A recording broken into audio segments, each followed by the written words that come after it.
Are you ready?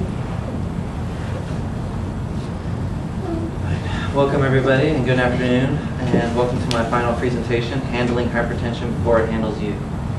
Those of you may have remembered my previous two presentations about cholesterol and exercise and how it pertains to your body.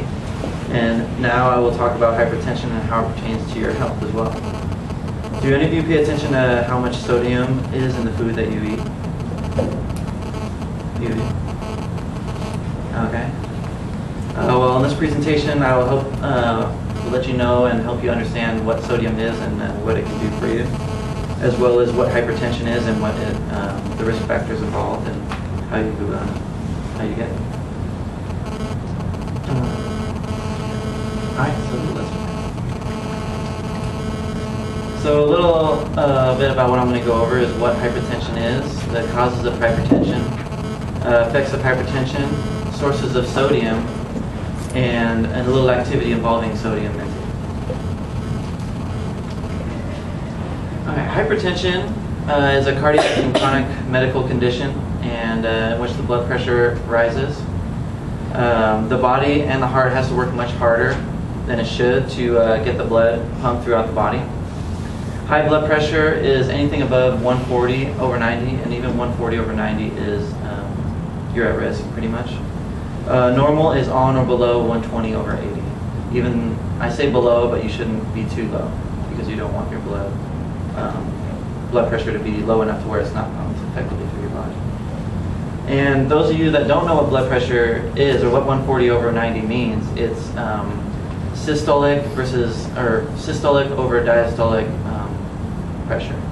So systolic is the first pressure, and that's 140. And 140 means the pressure that is when your atrium contracts in the heart.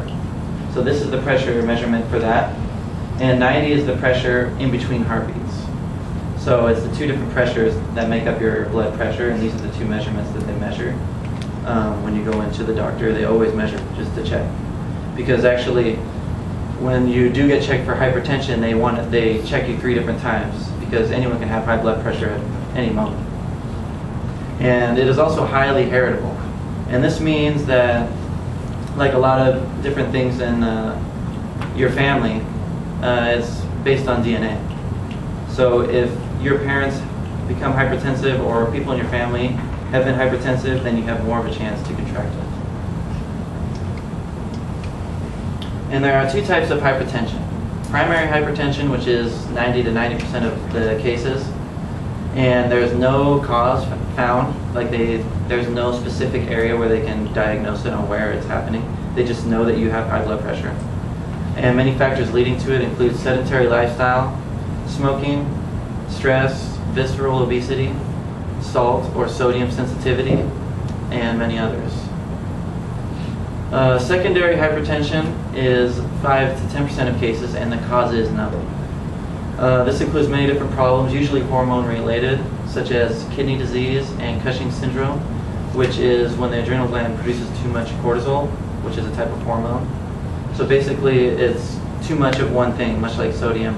If there's too much, it's pushing against the artery walls, and this can build up pressure and cause hypertension. So the effects of hypertension could lead to chronic kidney disease, heart attack and heart failure, poor blood supply to the legs, stroke, and poor vision. And these are just the main ones. There's many.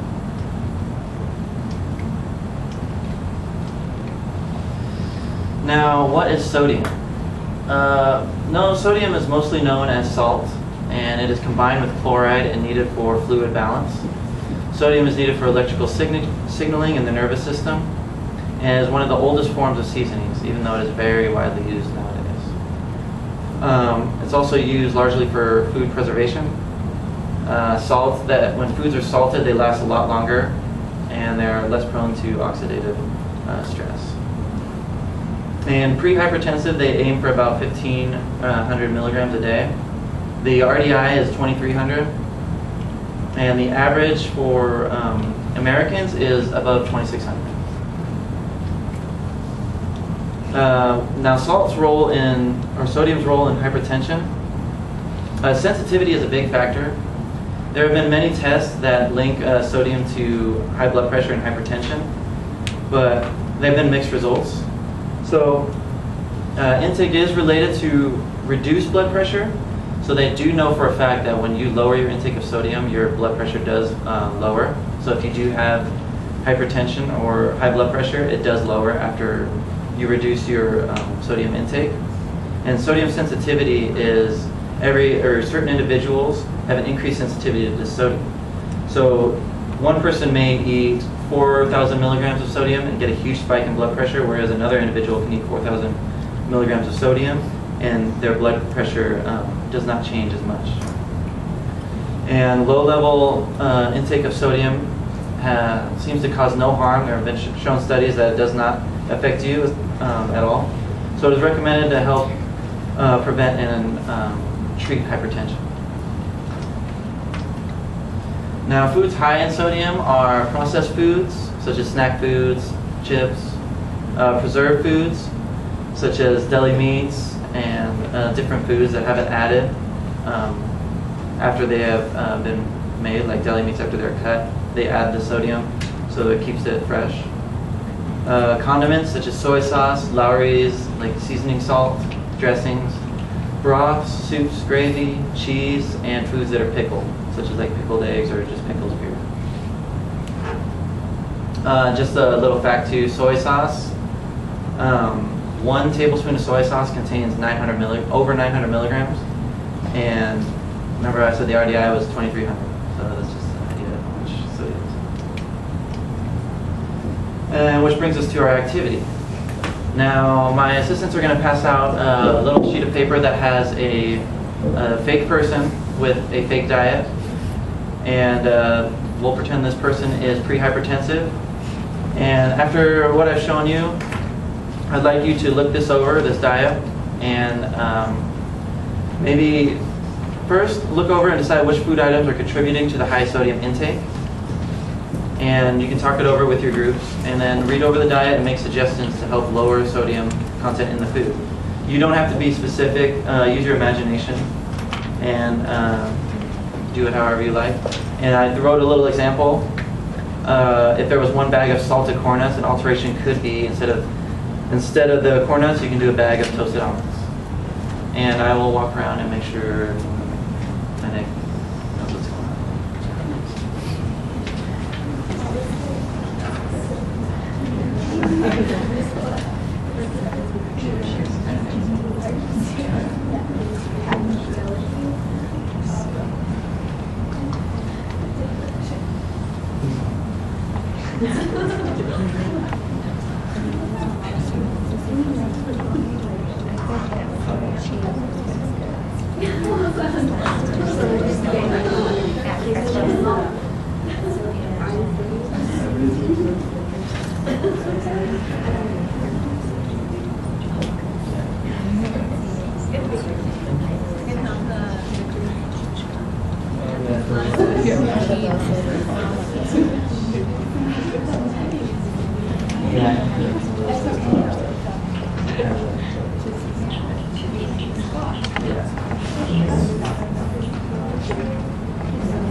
That's so good.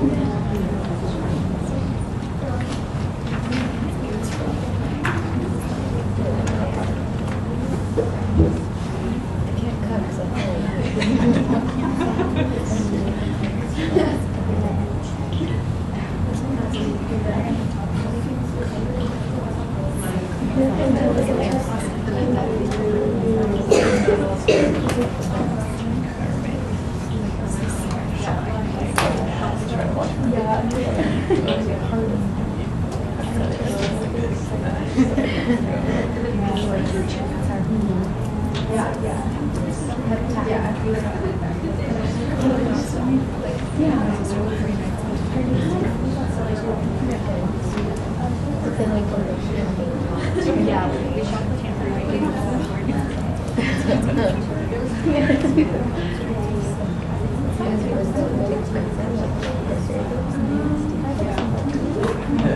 same here.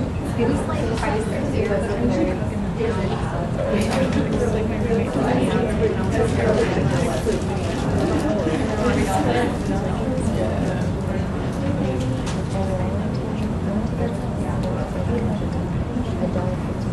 Does anybody need more time?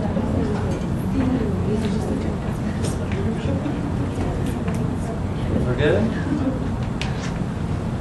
Would anyone like to share any meal alterations or diet alterations that they wrote down? Or yeah. Instead of doing a full packet of chocolate or something, so you do half. Good. Yeah, that's what I was looking for on that one. Instead of the salted potato chips, you can eat fruit, apple, or nuts. And also eat smaller meals throughout the day instead of eating bigger meals. Yeah, he's hungry. Anyone else? Yeah. So for the California rolls with soy sauce, you can have like the green low sodium soy sauce. Good. Yeah. The low sodium. Nice. Anybody else? The noodle soup, Uh-huh. just cook your own real soup with chicken and vegetables. Yeah, because canned soup or anything that comes in a package usually has a lot more sodium or preservatives. Good. All right. Well, that brings us to a conclusion. I'd like to thank you all for coming to my presentation. Now you know a little bit more about hypertension and sodium's involvement, as well as how to alter a diet that's high in sodium. Any other questions? Okay. And my assistants will pass out an evaluation. If you can fill that out, that would be awesome. Thank you very much.